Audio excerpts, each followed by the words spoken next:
In this video, I'll guide you through how to download Steam on laptop and PC. If you find this useful, then please consider subscribing and like this video. First, you need to open a browser and search for Steam.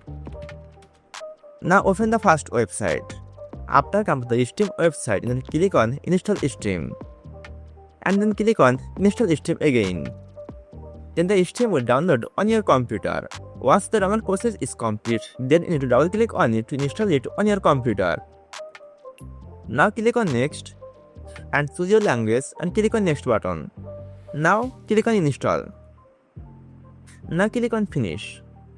Then Steam software will download some of the additional file. So you need to wait for a few seconds based on your internet connection. Once the additional file will download for Steam software, then you'll come to the login page. If you already created an account on Steam, then type your email address and password and click on Sign In. But still, if you didn't create a Steam account, then click on Create a Free Account. Then create a free account on Steam and log into your account.